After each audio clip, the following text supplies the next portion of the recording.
bicara tentang novel, tentang karya sastra, terutama yang terkait dengan kebangsaan atau keindonesiaan, itu banyak sekali yang sudah terbit karya-karya yang membahas tentang keindonesiaan dan kebangsaan. Namun mungkin yang kita kenal itu tidak banyak sebenarnya di antara yang banyak karya itu, terutama karya-karya novel atau sastra yang berbicara soal perjuangan kaum minoritas dalam memerdekakan negara Indonesia. Nah, karena itu saya di sini ingin mengangkat sebuah novel atau roman tentang perjuangan kemerdekaan. Namun ini dilihat dari sisi sudut pandang kaum minoritas. Nah, judul novel atau roman yang ingin saya kenalkan di sini adalah Cabaukan. Cabaukan yang dikarang oleh Remy Selado dan diterbitkan oleh penerbit KPG, Kepustakaan Populer Gramedia. Yang biru ini adalah edisi tahun 1999. Jadi ini edisi pertama. Kalau yang lebih baru ada yang covernya warna merah. Nah, tadi seperti yang udah saya sebutkan sebelumnya, ini novel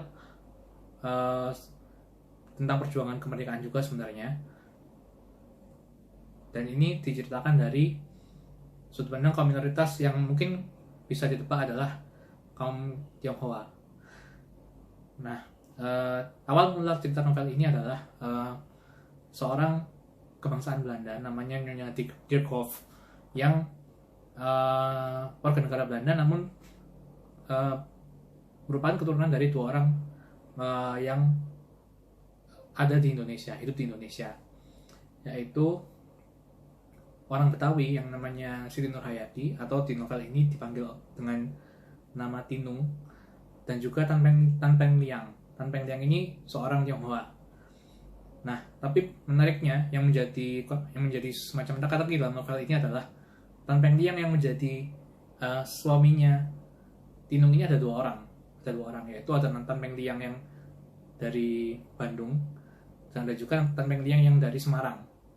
Nah, Nyonya Dirkhoff ini datang ke Indonesia ingin mencari tahu sebenarnya bapaknya ini Tan Peng Liang yang mana, yang di Bandung atau yang di Semarang. Nah, dari situlah perjalanan dia bermula. Kemudian dia menyusuri juga sejarah hidup dari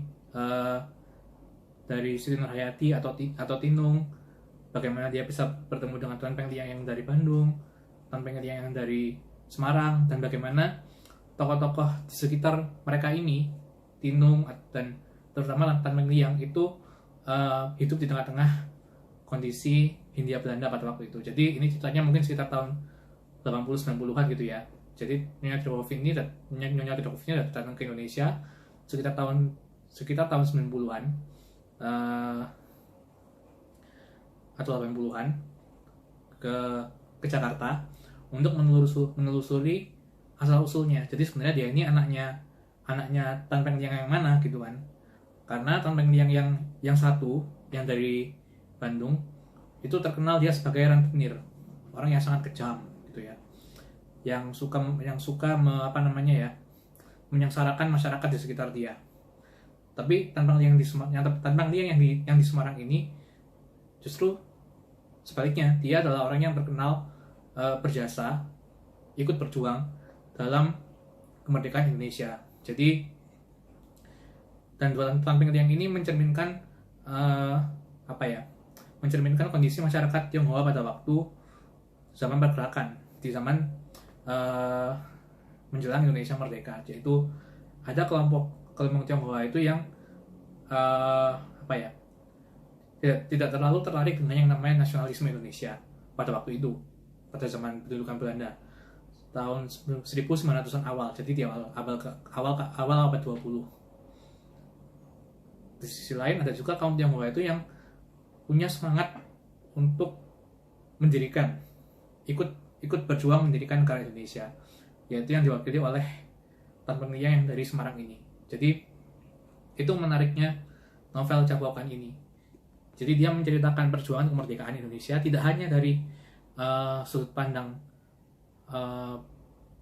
orang Indonesia pada umumnya, atau yang sekarang mungkin kita kenal dengan istilah pribumi, tapi juga dari mereka yang datang ke sini sebagai imigran, yaitu kaum Tionghoa. Itulah yang menurut saya kenapa ini perlu dibaca.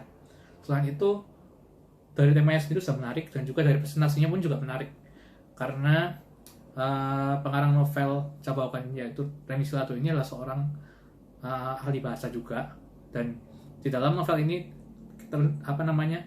jelas sekali bahwa dia melakukan riset yang mendalam tentang buku ini, bagaimana dia menggambarkan dialog-dialog antara para tokohnya.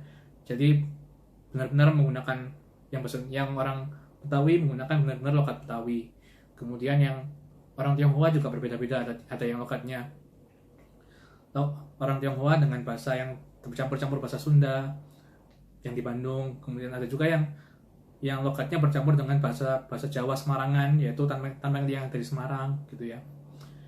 Dan juga kosakata yang dipakai pun juga cukup menarik, karena memang Remy Silato ini punya gaya bahasa yang khas dengan kosakata yang mungkin agak berbeda dari kamus KBBI, tapi itu sebenarnya memang berakal dari tradisi bahasa yang ada di Indonesia. Jadi memang beliau mengambil banyak sekali corak-corak bahasa yang mungkin sekarang kita nggak terlalu familiar, namun pada masanya, terutama pada masa novel ini cerita dalam novel ini berlangsung, itu umum. Nah, begitu. Jadi itulah 2 poin yang menurut saya menarik untuk dibahas, untuk diperhatikan dalam novel ini. Dan sebisa mungkin kita perlu membaca seperti ini sehingga kita punya persepsi tentang nasionalisme itu tidak hanya berputar pada kita Indonesia melawan orang asing. Padahal nggak seperti itu. Padahal orang yang dalam tanda kutip asing itu pun punya peran yang sangat besar dalam memerdekakan dan berjuang dalam menjamin kemerdekaan bangsa dan negara Indonesia. Jadi kira-kira begitu ulasan singkat tentang novel Cabokan ini. Ini bisa dibaca di lantai 22 Perpustakaan Nasional, Jalan Merdeka Selatan nomor 11 Jakarta Pusat. Terima kasih sudah menyaksikan.